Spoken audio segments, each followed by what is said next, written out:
Another A-push song for you worthy citizens. The farmers weren't pleased, the railroads charged too much, the interest rates were high, and they couldn't beat the trust. The price of grain, it dropped, no one would give them silver. They wound up losing their farms, and no one would deliver.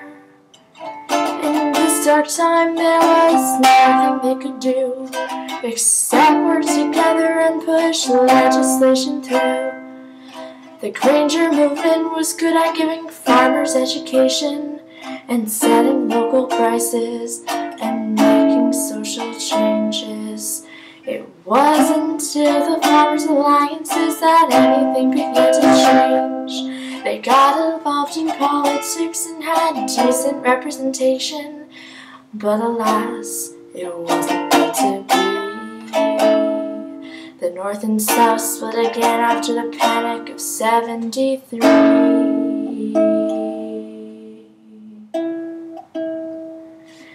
But it wasn't the end for our poor friends, the farmers, because the Populist Party, they took up all the problem streams we weren't told wasn't, made headway in '92 with their Omaha platform that showed what they wanted to do. They wanted sub-treasuries, direct election of senators, 8-hour working days, and the Australian secret ballot. They hated the National Bank and wanted privatization of silver. They wanted mass immigrants, but government regulation more than anything.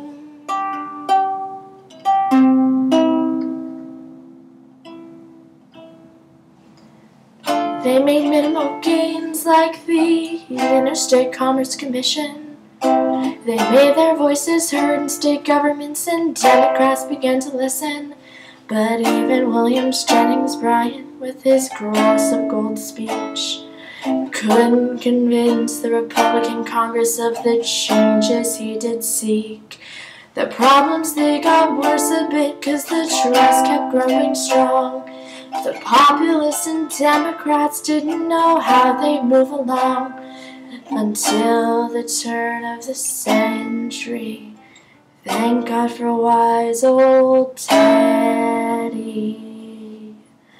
The progressives saved the day and lobbied for social change. They wrote sensationalist novels and brought up important problems. The Teddy Roosevelt tried to control the trust by passing acts to stop the railroads from taking advantage of everyone alone. Hepburn and Elkins, then the Meat Inspection Act, and he busted Northern Securities to get rid of Beckman, Always, and Bosley Wilson passed a whole bunch of reforms, and then the farmers